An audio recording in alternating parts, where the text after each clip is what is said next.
오늘은 최초 상승 이후 주가가 고점까지 상승을 하면서 어떤 과정을 거치는지 집중적으로 살펴보겠습니다. 먼저 살펴볼 종목은 픽셀플러스입니다. 차트를 보기 전에 이 기업에 대한 뉴스를 하나 보고 가겠습니다. 똘똘이 나오세요. CMOS 이미지 센서 전문 팬미스 업체 픽셀플러스가 온센서 AI 구현을 위한 포토닉 침백 기술을 개발했으며 이를 적용한 PX9210K를 출시했다고 밝혔다. CMOS 센서는 디지털 카메라로 이미지를 디지털 데이터로 변환하는 데 사용됩니다. 픽셀플러스의 포토닉 침뱉은 이미지 센서, 이미지를 처리하는 ISP 이미지 시그널 프로세서, AI 칩을 수직으로 쌓아 패키징하는 신기술이다. 일반적인 멀티칩 패키징 대비 제조 및 설계 난이도가 높은 기술로 이미지 센서와 ISP를 직접화하고 온도, 습도, 실장성 등 환경 요인을 만족하는 설계가 필요하다. 픽셀플러스는 기술적 난제로 인해 상용화가 어려웠던 포토닉 침맥 기술을 개발해 기존 대비 처리 속도를 향상시키고 제품의 사이즈를 줄일 수 있게 됐다. 또한 이미지 센서에 AI 칩을 탑재하는 온센서 AI를 구현해냈다. 온센서 AI는 이미지 센서에서 생성되는 데이터를 실시간으로 처리해 소비 전력과 실행 시간을 동시에 단축할 수 있어서 스마트 가전, 스마트 자동차 등 다양한 스마트 IT 융합 플랫폼에 적용될 것으로 전망되고 있다. 특히 자동차 분야는 전동화 및 자율화에 따라 차량당 적게는 12개에서 많게는 20개까지 이미지 센서 기반의 센서가 탑재될 것으로 예상되며 다른 종류의 센서와의 융합 센서 퓨전을 통해 높은 정확도의 센싱이 가능할 것으로 회사 측은 예상하고 있다. 한편 픽셀플러스는 지난 2000년 이미지 센서 및 카메라 모듈 개발, 제조 및 공급을 목적으로 설립돼 CMOS 이미지 센서의 설계를 전문으로 하는 반도체 설계 전문 회사다. CMOS 이미지 센서의 웨이퍼 및 패키지 공정을 위탁 제조하여 판매하는 팬미스 회사이다. 이상입니다. AI와 관련된 반도체 기술이 저전력, 고성능, 초정밀, 초고속이란 목표를 위해 하루가 다르게 발전하고 있습니다. 어떤 전문가가 말하길 내년에는 지금 챗GPT 성능과 비교해서 2배 이상의 기능을 가진 AI가 등장할 것이라고 합니다. 워렌 버핏은 이러한 AI 발전 속도를 핵폭탄에 비유하기도 했습니다. 인류에게 재앙으로 다가올 것이라고도 했습니다. 이 정도 속도로 발전하면 곧 사회 전반의 고소득 전문직들이 모두 일자리를 잃을 것이라고 합니다. 오늘 주식시장에서는 AI 관련 폴라리스 계열 회사들 주가가 모두 급등을 했습니다. 이를 한자 성어로 기오지세라고 합니다. 호랑이를 타고 달리고 있는 상태라는 뜻입니다. 매섭게 달리는 사나운 호랑이 위에 타고 있으면 계속 타고 있기에는 무섭지만 그렇다고 도중에 내리면 호랑이에게 잡아먹힐 수 있기에 뛰어내릴 수도 없습니다. 지금 AI 발전 과정이 꼭 이런 상황입니다. 제가 볼 때 유일한 대책은 하루라도 빨리 AI와 친해지는 수밖에 없을 것 같습니다. 전에도 말씀드렸지만 AI를 이용하여 실생활 및 업무에 활용하는 방법은 무궁무진합니다. 어떤 아이디어를 가지고 어떻게 구체적으로 활용할 것인가가 문제입니다. 방법은 하루라도 빨리 친해지는 것입니다. 픽셀플러스는 자동차 산업 분야에서 이미지 센서와 영상 처리 전문 업체라 할 수 있습니다. 자율주행으로 진화하고 있는 미래 스마트 자동차 산업에서 차량에 탑재된 카메라 기술과 이미지 센서, 그리고 영상 처리 기술을 혁신시킴으로 고감도, 고해상도 센서 기능을 향상시키는 것이 이 기업의 주요 사업 방향이라고 할 수 있습니다. 여기서도 어김없이 AI를 활용한 기술이 진일보하고 있는 것입니다. 이러한 AI 기술을 활용해 자율주행이 현실화되는 날이 머지않은 것 같습니다. 주식시장에서도 자율주행 관련주들이 꿈틀거리고 있습니다. 차트로 가보겠습니다. 차트의 흐름을 전체적으로 보겠습니다. 긴 하락세를 이어오다가 올 초에 한번 큰 시세가 있었네요. 거래량도 엄청났었네요. 그러고 나서 하락세를 이어오다가 급등을 하였습니다. 이 부분에 주목해 보시길 바랍니다.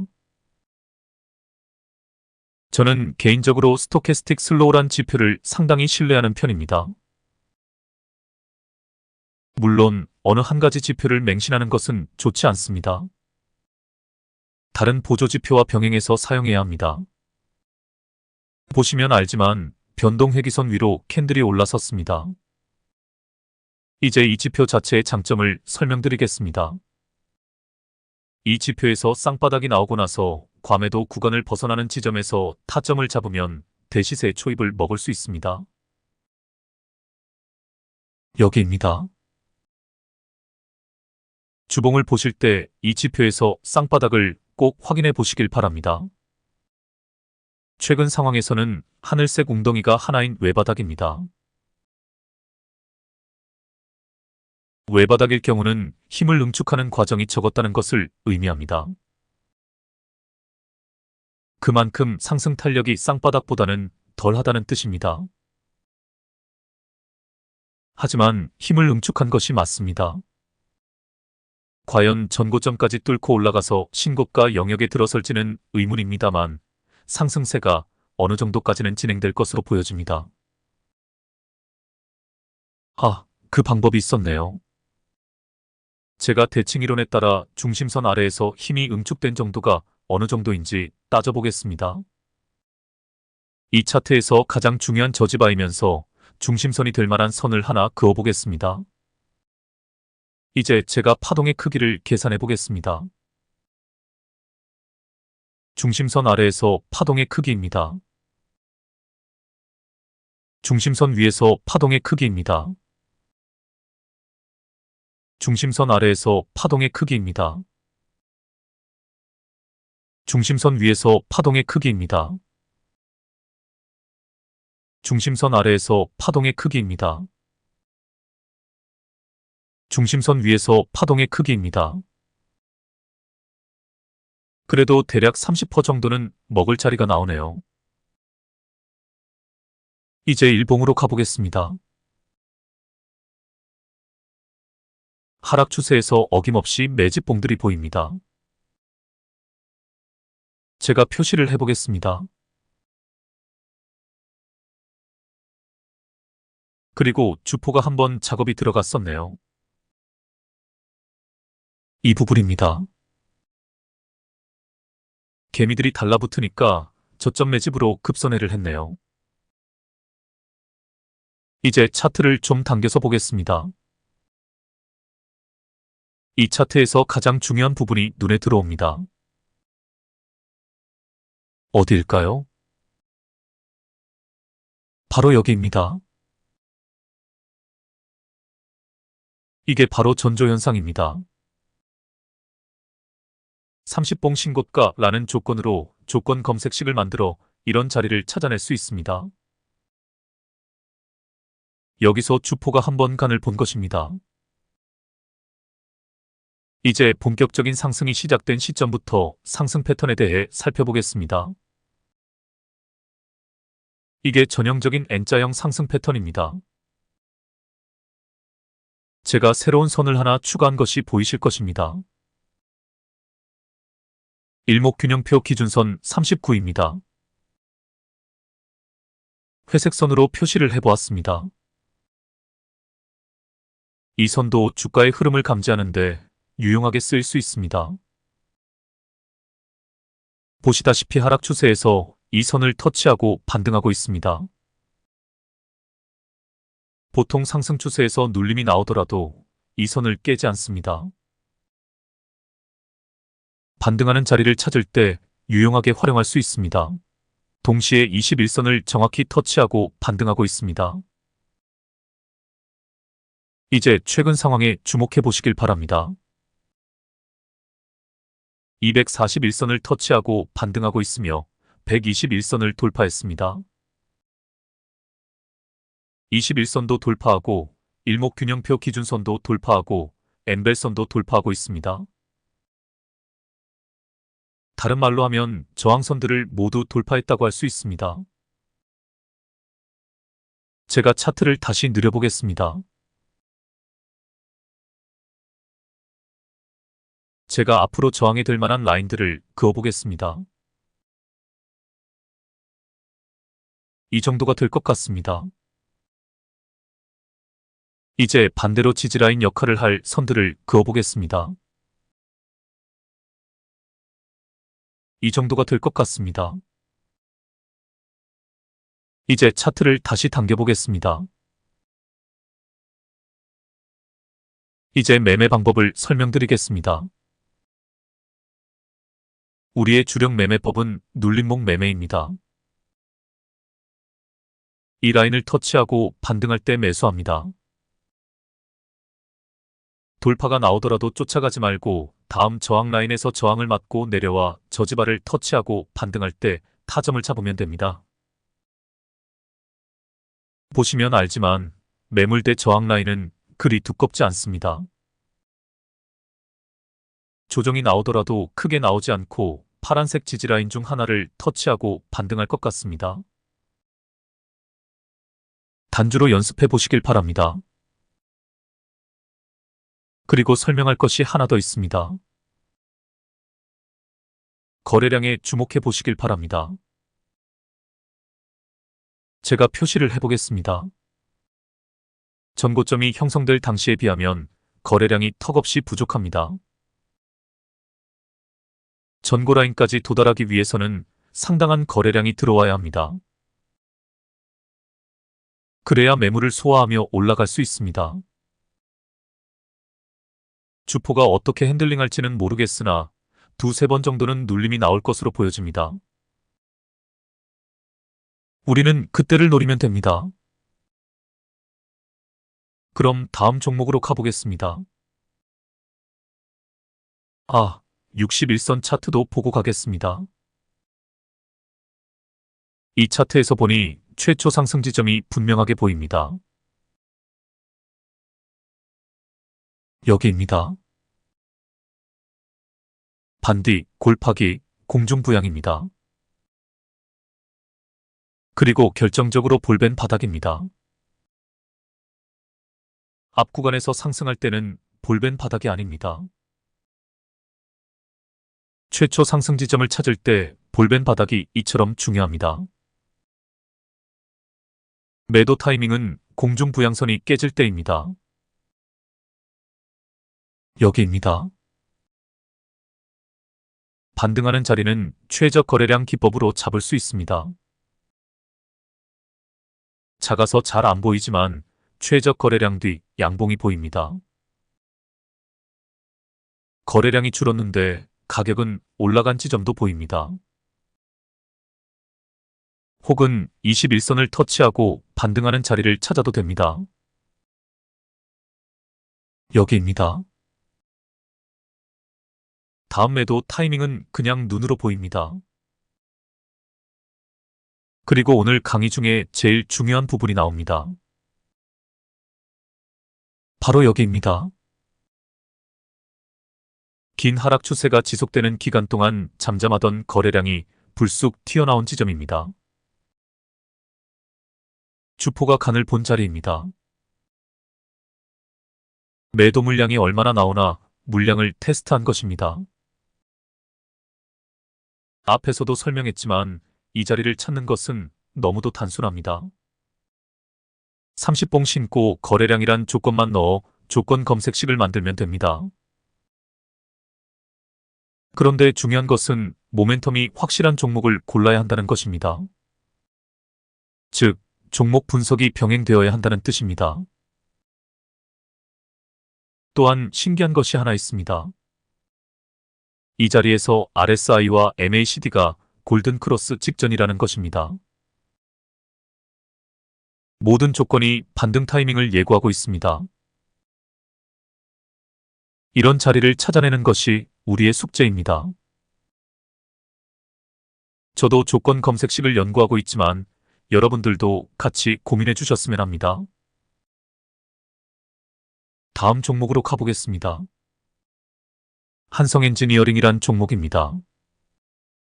신규 상장주입니다. 뉴스를 하나 보겠습니다. 똘똘이 나오세요. 한선엔지니어링 주가가 강세다. 대규모 전력이 필요한 인공지능 AI 데이터 센터의 새로운 전력 공급원으로 천연가스가 부상하고 있다는 소식에서 영향을 받은 것으로 추측되어진다. 동사는 천연가스에서 수소를 추출, 산소와 반응시키는 방식으로 전기를 생산하는 고체 산화물 연료전지 SOFC를 미국 등 글로벌 시장에 수출하고 있어 주목을 받고 있다. 지난달 발표된 미국 투자 은행 웰스파고 보고서에 따르면 AI 데이터 센터로 인한 추가 전력 수요는 2030년까지 323테라와트시에 달할 전망이다.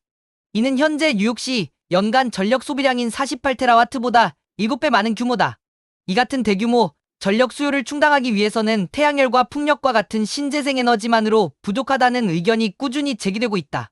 급증하는 전력 수요를 대처하기 위해 전력회사는 천연가스를 신규 공급원으로 눈독들이고 있다. 리처드 킨더 모건 최고 경영자는 재생에너지를 유일한 전력 공급원으로 강조하는 것은 시장의 실제 수요를 충족하는 측면에서 치명적인 결함이 있을 수 있다며 천연가스와 원자력 에너지가 수행해야 하는 역할의 중요성을 인식하기 시작했다고 말했다.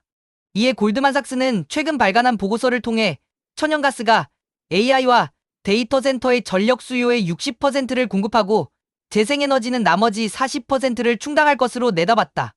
웰스파고도 천연가스 수요가 2030년까지 하루 100억 입방피트까지 증가할 것으로 전망했다. 이 같은 소식에 천연가스에서 수소를 추출해 산소와 반응시켜 전기를 생산하는 고효율 저탄소 신재생 문산발전원인 SOFC를 주력 상품으로 수출하는 한선엔지니어링의 매수세가 몰리고 있다. 한선엔지니어링은 국내 최초로 미국 블룸에너지사와 국내 SK에코플랜트의 합작법인인 블룸SK 퓨얼셀의 SOFC 공급업체로 선정된 바 있다. 한선엔지니어링이 납품 중인 SK에코플랜트는 중국 최대 데이터 센터 개발 운영 기업 GDS가 싱가포르에 구축하는 데이터 센터 전력 공급 시스템으로 SOFC를 공급 설치하는 사업을 수주하기도 해 투자자들의 관심이 몰리고 있다. 이상입니다. 제가 찾아보니 SOFC 업체인 한선엔지니어링, 미코, LTC, 두산퓨얼셀 등이 주식시장에서 꽤 부각될 것이라는 전문가들의 의견이 많았습니다. SOFC 즉 고체 산화물 연료전지는 수소나 알코올, 천연가스 등의 연료를 즉시 전기로 변환하는 장치라고 합니다. 또한 최근 연료전지 기술이 발전하면서 소규모 발전장치는 연료전지로 대체되는 추세라고 합니다. 하지만 연료전지에는 큰 문제가 하나가 있다고 합니다. 화학에너지를 전기로 변환하는 일종의 배터리이기에 배터리액이 필수적으로 들어가야 하며 전해질을 지속적으로 보충해야 하고 내부 부품이 부식되는 문제가 발생한다고 합니다. 이를 해결하기 위해 전해액을 세라믹 고체로 대체한 것이 고체 산화물 연료전지라고 합니다. 그러므로 이 고체 산화물 연료전지 기술을 가진 기업들이 천연가스 시장에서 중요성이 부각되어진 것이라고 합니다. 차트를 보겠습니다. 보시다시피 작년 11월에 주식시장에 입성한 신규 상장주입니다. 전체적으로 하락세를 이어오다가 4월 말부터 반등하기 시작했습니다. 밥그릇 모양의 반등입니다. 과매도 구간을 벗어나고 있으며 수급도 좋습니다. 일봉으로 가보겠습니다. 아주 좋은 상승 흐름을 타고 있습니다. 엠벨선을 터치하고 반등한 후 21선을 돌파했습니다. 일목균형표 기준선도 돌파를 했습니다. 약간 조정을 보이고 급등을 했습니다. 장대 양봉 고점에서 도지 캔들입니다. 추가 상승을 기대해 볼 수 있습니다. 특히 오늘 거래량에 주목해 보시길 바랍니다. 장대 양봉 거래량의 80%에 준하는 거래량이 발생을 했습니다. 이는 주포가 손을 놓고 있지 않았다는 뜻입니다. 오늘 상당히 많은 매도 물량을 소화한 것으로 보입니다. 제가 선을 그어보겠습니다. 주요 저항 라인들입니다. 매물대도 비교적 두껍지 않습니다. 추세로 보아 단기간의 고점까지 치고 갈 것으로 보입니다. 하지만 우리는 우리의 포지션을 유지하는 것이 좋습니다. 즉 돌파보다는 눌림의 관점에서 매수 타점을 잡아야 합니다. 저항 라인을 돌파하고 나서 눌림이 나온 뒤 반등할 때 타점을 잡는 것이 좋습니다. 눌림이 나오더라도 크게 나올 것 같지 않습니다. 정확히 반등 타이밍에 매수 타점을 잡는 것이 중요합니다. 단주로 연습해 보시길 바랍니다. 61선 차트로 가보겠습니다. 기가 막히네요.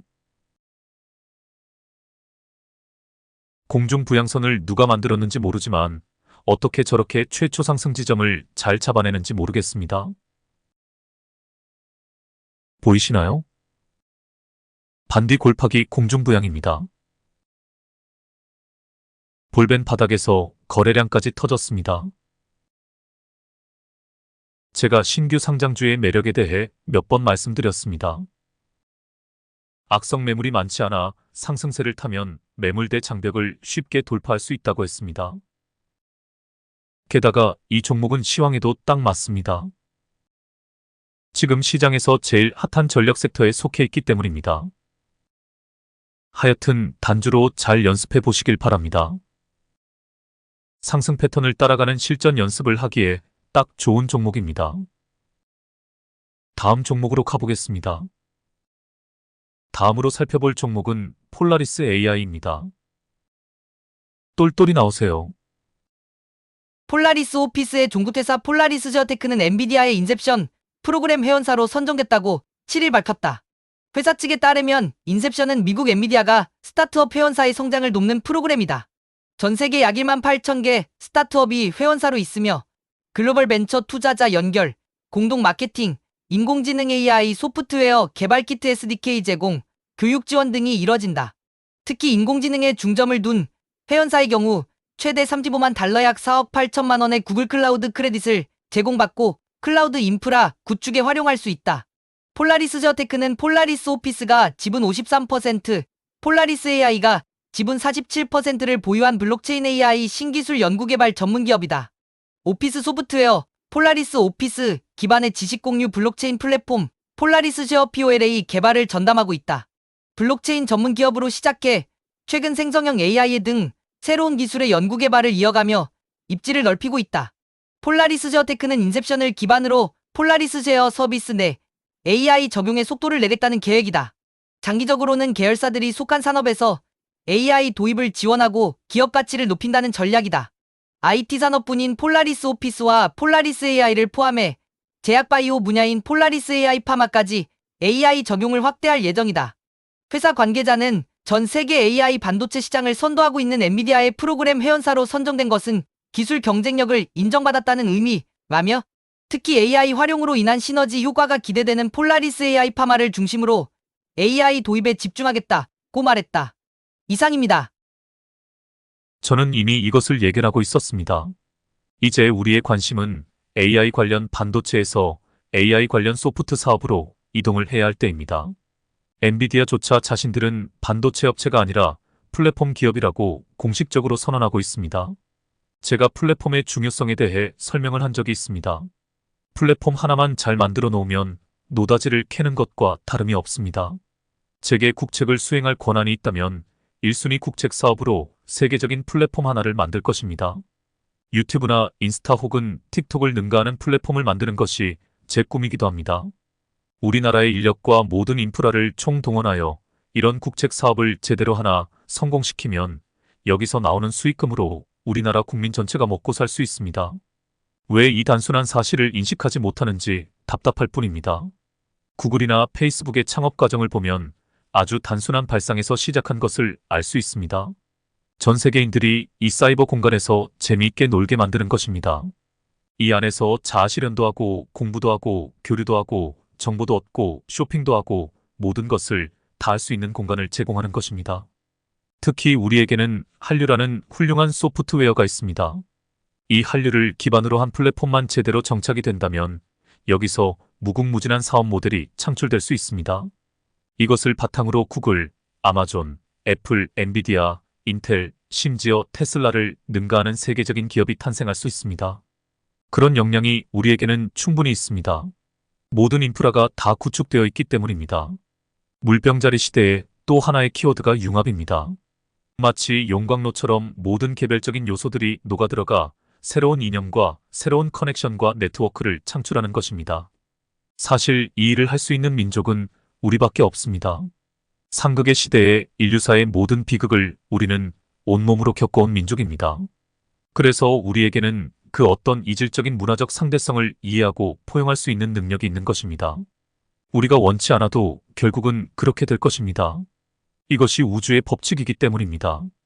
여러분들은 이 한반도가 어떤 땅인지 잘 모르실 것입니다. 제가 지구에는 수많은 리셋 과정이 있었다고 말씀드렸습니다. 모든 문명이 한순간에 파괴되고 원시 문명으로 돌아가 새로운 문명이 건설되는 과정이 있었습니다. 현생 인류 문명의 출발지가 바로 이 한반도입니다. 하늘 사람들이 최초로 지구에 내려와 정착한 지역이 바로 여수입니다. 거기에서 원시 인류와 함께 새로운 문명을 창조하기 시작한 것입니다.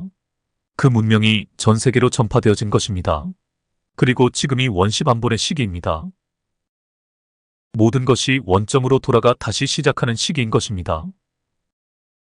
모든 것이 이 한반도에서 다시 시작될 것입니다. 새로운 문명의 내용은 바로 정신 문명입니다. 물질 문명의 시대가 종말을 고하고 정신 문명의 시대가 탄생할 것입니다. 그 전에 반드시 거쳐야 하는 단계가 있습니다. 바로 해원 상생입니다. 인류사의 모든 원한과 증오가 해결되어야 합니다. 마치 예수님이 십자가를 지고 골고다 언덕을 올랐던 것처럼 인류의 모든 죄악을 우리 민족이 짊어지고 그 죄를 대신 받고 있는 것입니다. 우리가 바로 천손민족이며 씨앗민족이기 때문입니다. 바로 이 땅에서 모든 아픔이 치유되고 모든 모순이 해결되고 모든 분란이 종결될 것입니다. 그 상징적인 사건이 바로 남북통일입니다.